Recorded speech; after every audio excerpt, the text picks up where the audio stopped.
it needs to be the same in the out-of-home industry. If you're truly targeting females 25 to 35, then your message better speak to that demo, and not necessarily a generic message saying, come to my store, you'll love it, and you'll buy something. Right. How do we get that 25 to 35-year-old into that restaurant, into that store, at that location? What's up, Zach Oates here, author, entrepreneur, and customer relationship guru. Welcome to Give an Ovation, growth strategies for restaurants and retailers, where we find industry leaders to share their secrets to grow your business. This podcast is sponsored by Ovation, the actionable guest feedback tool that works on or off premise and is easy, real-time, and actually drives revenue. Learn more at ovationup.com. Welcome to another edition of Give an Ovation. I am here with Lee Houghton. Lee, thanks for joining us, man. Yeah, I'm happy to be here, Zach. Well, Lee, let me tell you guys a little bit about Lee. He is the outdoor media senior consultant with Yesco, and he's been working with rock star brands ranging from Geico, Wendy's, Ford Foods Group, Culver's, In-N-Out, Chick-fil-A, doing outdoor strategy. And so, first of all, Lee, want to chat with you about what do you do? How do you consult? How do you strategize on outdoor? Because a lot of people who may not be familiar with outdoor think that, hey, you just put your picture up there and use me for real estate, and that's pretty much it. Like, tell us about the outdoor strategy. Well, outdoor has really evolved over the years. It's become quite a bit more strategic in nature. Couple trends we're seeing that are really kind of rocking marketing strategies like we've never seen before. We've got these the COVID transition hiccups. When do I open? When do I don't open? Is this spike going to affect me? We see the need for advertising agility, being able to deploy messaging very quickly and focused and strategically. And one thing that's really big is what I call the role of fluidity, or fluidity roles. You've got all these people working at home, and before, you leave for work, you travel on the freeway, you get to work, and while you're at work, you're in this work role mode, okay? Mm-hmm. But to give you an example, today at 7:30, I drove my daughter to tennis, her tennis practice. So I was in dad role doing dad jokes at 7:30. 8 o'clock. 7:30 in the morning? Your daughter's got tennis practice? Tennis practice, yeah. Good. That's tough. Guff. That's tough for a 16-year-old, right? Yeah, that's tough for a 35-year-old. So, and then at 8 o'clock, I got a management meeting online, and then I got a text today from Home Depot because I got my fertilizer ready to pick up. So I'm transitioning through these different roles throughout the day, so they're not chunks of time where we could count on our advertising to hit people in these specific chunks. It's fluid throughout the day, because the key to advertising is getting your message in front of somebody at the right time with the right message in the right format, right? So it's hard to pinpoint that. So what I've noticed with my clients, depending on analytics and data, has become so much more important to them than it has in the past. And the ability of just throwing up a billboard on a freeway and just listing everything that you do and is just not working. So the idea of hyper local, catching people when they're in Home Depot mode, at 3 o'clock in the afternoon or 10:30 in the morning, or dad mode at 7:30 driving daughters to tennis practice, or in business mode, you're trying to do that throughout the day. So depending on depending on that is really become crucial in us being able to deliver messaging. So what's great, you see a trend now in out-of-home advertising like we haven't seen before, especially in the last 5, 6, 7 years, where we're able to do research and analysis, much like you do on online advertising, be able to target specific demographics, pinpoint where your impressions you want those to be delivered in a geographical area, even down to a zip code or a neighborhood. So do you So, do that with any sort of like cell phone tracking, or how do you connect? Okay, gotcha. Yeah, so you can kind of yeah, pinpoint the GPS coordinates of your location, see where those people travel, and then pinpoint optimal messaging points. Is that one strategy? that's one part of it. I mean, but also identifying who are these people living in these particular areas and where are they driving to, and all our data, the mobile data we're able to track, saying, we can effectively estimate that there's 4 people living in this household. There's 2 parents and 2 kids, and the adults are, between 25 and 35, because we know they're going to ballet practice and they're going to soccer practice and they're going to an elementary school. And then we can see that and be able to effectively build campaigns around those travel paths that they're going to. One thing that's critical is something we call hyperlocal now, and it's our traffic patterns are changing in that we're still driving, or we have an increase. We're kind of, at least in our market, our traffic mileage is back to where it used to be. We're just not traveling as far. We're doing a lot of shorter distances. So we're putting those miles, instead of driving 50 miles a day front and back, we're driving 50 miles within a 3-mile radius of our house. Gotcha. So we're doing a pickup, so we're doing a grocery store run, we're doing a, exactly. Yeah. Because I know that I've hit up the restaurants right around my house more in the last 2 months than I have ever before. Right. And same with me. We all want to be specifically, restaurant, locally owned, those kinds of things, and even your franchise owners. I mean, they're your neighbors too, even though they're a big brand, and we might, say, well, that's not a mom and pop. But the reality is, that franchise owner for that quick serve restaurant may live down the street or in your neighborhood, and they're suffering the same as everyone else is.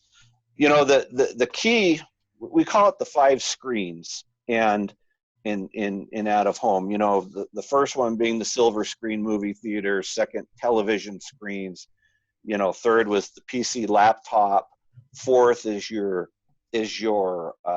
your mobile devices, and the 5th screen is digital, whether it be billboard, whether it be pump tops, whether it be screens at grocery stores. And what's great about that 5th screen is we can capture, we can deploy messaging at point of sale. We can also deploy messaging at what we call point of wait. You're pumping gas and you're seeing that little screen right there. You got to wait, and there's nothing else that you're going to be able to do at that point. And then the point of transit.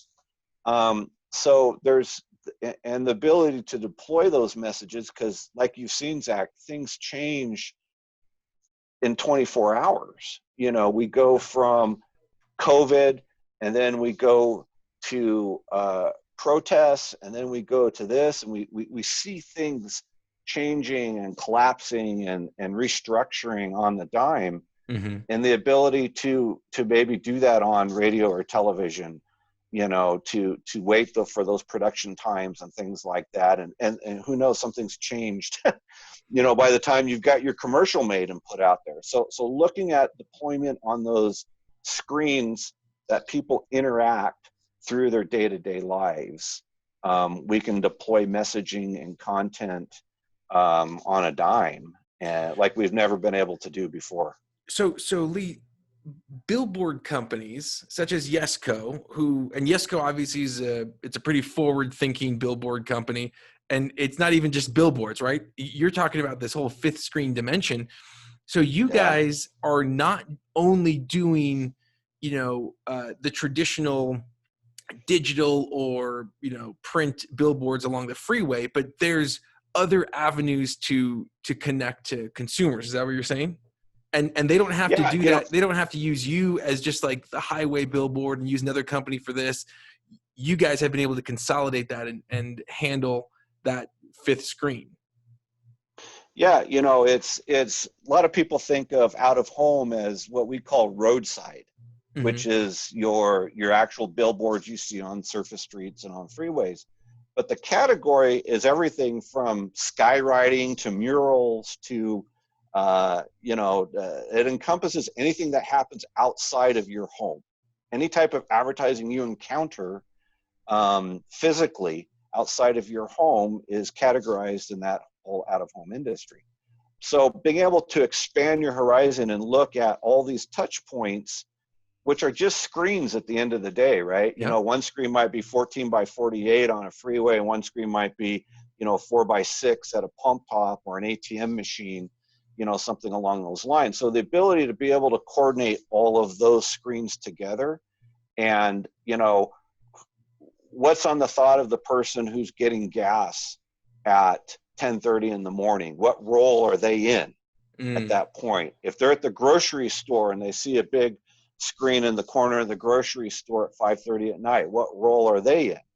And Yeah, I mean, and, totally and like Clayton Christensen, right? He's got a great book. Well, but he's got lots of great books. Rest in peace. But his theory on jobs to be done, right? And you need to right, understand. I think you have a great point. Is what role are they in, and how do you get that to be hyper local and hyper personalized right. to their mindset? I think it's a great point. Um, so what would you say to people who say, "Hey, outdoor advertising doesn't work"? Well, I would tell them, uh, let's put up a billboard for you, and you're going to give $100 to everyone that walks in your store, and that's what you're going to advertise. Would you be willing to make a bet like that it's going to bankrupt you because there's so many people coming in your front door wanting $100 bill? So the real question comes, we know it works, and no one's ever taken me up on that bet, by the way. I've proposed that to people, saying, if you don't give more $100 bills than you spend on your invoice, then I'll give it to you for free. But you're responsible for anything above that, out of your $100. But it's really what they're saying is, how does it work for me? Yes. And how does it work for my business? And billboards have done it, out-of-home industries have done a terrible job in the past by kind of making this big, ambiguous thing of, we just put a billboard here and everyone driving past it, you may have an opportunity of serving a message to that individual. But how does it work for a restaurant? How does it work for a gas station? How does it work for a car dealership? And so that's where we get into the whole data analytics of that, because that even stretches not just where they're at, but what kind of messaging you need to construct in order to appeal to that particular demo. Mm-hmm. You see a Tylenol commercial, right? You don't ever see a Tylenol commercial where they talk about older people with arthritic pain, athletes with pain. All these different demographics aren't represented in one commercial. You see a Tylenol commercial geared towards elderly people because Mm-hmm. they may be suffering some arthritic pain, or towards athletes, or couch athletes, or people mowing their lawns. Are all different demos, and they all get served up different messaging. And it needs to be the same in the out-of-home industry. If you're truly targeting females 25 to 35, then your message better speak to that demo, and not necessarily a generic message saying, come to my store, you'll love it, and you'll buy something. Right. How do we get that 25 to 35-year-old into that restaurant, into that store, at that location? So that's a great point. It's not about it not working. It's a matter of, like you talked about, the wrong message, the wrong time to the wrong person, and the wrong media, right? Through the wrong medium. And I think that's a great point, because marketing, all advertising is like a magnet, right? And the more that you are focused on a very specific niche, the more that you will attract that very specific niche. But you're doing that at a loss of the other niches around, right? Yeah. And so it will repel those other niches when you're really hyper focused. But if you're just kind of generic, you're not sure who you're going to get, Yeah. And so, yeah, I think understanding who your customer is essential before spending the money. What have you seen that has been successful for restaurants in with outdoor? I mean, obviously you have like the standard outdoor, like, next exit is Wendy's, right? And that makes sense when you're on like these long highways Right. and stuff like that. What have you seen to be successful though for more urban areas? Yeah, it's been creative, and I've had an opportunity to sit down and just kind of hash out ideas for restaurants, because people seem more open to what idea is working. The being able to change out messaging throughout the day, instead of "I've got a great hamburger, come see me." It's what do you got going for breakfast? What do you got going for lunch? What do you got going for dinner? And strong imagery. I mean, I see a great burger on a billboard, and I'm immediately hungry for a billboard, right? Mm-hmm. So you had to have that imagery. So being able to, like I said, be able to turn on a dime and advertise, have a different advertising that coincides with like when people eat. Yeah. And delivering that messaging, things that are unique, restaurants that struggle because their environment is very much a part of their draw, a sushi restaurant or a place where the environment, the feeling, the visuality is very much part of that. Thinking It about doesn't work things. as much delivered in a box. It's No, it doesn't. entertainment, right? Right. Entertainment. And so how do you get people to just go there for the food and look past the other side? And whether it's setting up outside your restaurant with your sushi table and doing that outside. One restaurant I've worked with in another state was grinding guacamole out on a table with I don't know what you call it, with those like those Oh, stone bowls and uh-huh. the stone thing, and they're grinding their guacamole so people Mortar. can see. Yeah, Yeah. mortar and pistol or something like that. They're grinding their guacamole, and no one really knows how guacamole is made, right?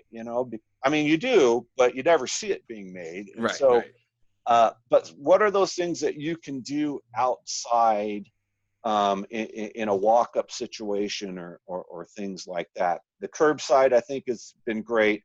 The drive-through has been great, but not all businesses have been set up for that. They've had to adapt to that. What's beautiful about that is, as owners or as national chains, they're kind of dependent upon the national company producing the content. And so if you're a little guy and you want to compete against the McDonald's, you really have an advantage now to deploy messaging quicker than McDonald's can get an ad out to support their franchise owners. Yeah, because it's digital. Yeah, especially with digital, right? It's so quick. Yeah, it's so quick. And the other thing I wanted to just touch base real quick, you Please. mentioned about wasted impressions to demographics that you might not necessarily need or want. The beauty of billboards is this: you get all those too. Mm-hmm. You may have the anomaly of the grandmother who sees the ad for, the 25 to 35-year-old, but thinks it's a great idea and notifies that person, her daughter or granddaughter or something like that, saying, "Hey, I saw this billboard about this product." Advertising in other areas, maybe some of your online advertising where you're just only the people selected to see that demo see that ad. And billboards, your impression overage to those other people are still there as well, because you may pick up a few of those too, right? You may pick up some ones that you weren't necessarily targeting, but saw the ad anyways. And so Yeah. that's kind of the beauty. Yeah, But yeah, I totally agree. Go ahead, Lee. Sorry. no. So going back, the creativity, the family packs, I think, have been genius. A lot of restaurants, instead of, and this may be, first world problem, right? Going through the whole menu selection of like, okay, do I add, extra bacon? Do I add cheese? I add that. For everyone in your family is fatiguing. And so those have been restaurants have been able to put together these family packs, these, feed a family of 4 or 6 or 8 or 10. And this is basically what you get. I look at that and I go, man, to try to chase my kids down to get them to figure out what it is, boom, I'm just going to hit that 6 family pack or that 4 family pack, and you just get it, and we've seen that, maybe in Taco Bell, where you ordered those, 10 or 12 or 20 pack of tacos. Yeah. You just go in there, get the 20 pack, whatever, take it home, and you're good to go. That's translated to the digital world now, where people are hitting that. So I think that's been good. Any type of product offering, any type of special, any type of buy one, get one. I have a restaurant down in Richfield that put up an ad for truck drivers. You can maneuver a truck into their restaurant. And if you buy a lunch, like a takeout lunch, they will give you another meal to take with you, so you could have it on the road, while you head down the road. So you buy your lunch, they give you another a meal in a box. The truck driver takes it with them, and as they get hungry at 3 o'clock or 3:30, and they don't anticipate eating until maybe 6 or 7, because that's when they're where they need to be. They have that box lunch sitting right there next to them, which I think is genius, and being able to, buy one lunch, get a second one free, but one's to go, for later. It's a great idea. So we place those billboards at places where there's going to be a lot of truck drivers that are going to be going past, and those small mom and pops are the ones that have been able to sustain, the whole COVID thing, because they've been able to be nimble and be able to think outside of the box, so to speak, to pull people in. I mean, I would pull in if I got 2 lunches for the price of one, and I could take one with me, down the road. And it's a way, their advertising was to thank truckers for all the hard work they've been putting in and the hours they've been driving to, keep our shelves full. So there was some PR stuff related to that as well, Right. that was great, so all kinds of great out of the box thinking ideas. Love that, Lee. So here are my takeaways. 1, get high tech. We want to get hyper local, hyper personalized to get to the right person, the right message, the right time, in the right way. I think that's a really, really interesting value prop. 2, think of the 5 screens. I like that. The movie, TV, laptop, mobile, digital, and that digital covers a broad spectrum of things now. 3, get creative with digital to promote. Have different times of day that you're showing different things. I love that idea. And then lastly, not just creative with ways to promote, but creative with what you're promoting, with what you're doing outside, family packs. I like that trucking special, doing things that, it's all about creativity and testing things out, right? You now have the ability to test out to see, do these things work? Is it driving value? And plan accordingly. But I think end of the day, it's all about the experiments, and it's all about trying new things, because this new normal, there's no playbook of this is the new normal. What it is like, for example, with the ebook that we wrote here at Ovation in conjunction with many experts, it's all about how do we prepare, how do we listen, how do we discover on a daily, weekly basis this new normal. And anyway, and so as you're thinking through that, Lee, appreciate you coming in, giving some insights on how to do that. How do people find you, follow you? Yeah, so I'm on LinkedIn. Just look up Lee Houghton, Houghton. I'm also available for email, lhoughton, Houghton at yesco.com. And I could put planning and campaigns together for you all over the country with any type of screen that's available in our databases. So we can, even in areas where we don't have billboards, I can find screens for you. Awesome. Well, Lee, today's ovation goes to you, man, for keeping my drives more entertaining as I'm driving down the road, and for helping people get the good word out there about what they're doing. So thanks for all that you're doing, and appreciate you coming on. Yeah, thanks, Zach. Have a good day. You too. Glad you're with us today, and thank you. Thank you to the risk takers, the troublemakers, the crazies who are keeping this world clothed and fed. You're the ones who deserve an ovation. Again, this podcast was sponsored by Ovation. To see how we can help you grow your business, go to ovationup.com. Don't forget to subscribe, and as always, remember to give someone in your life an ovation today.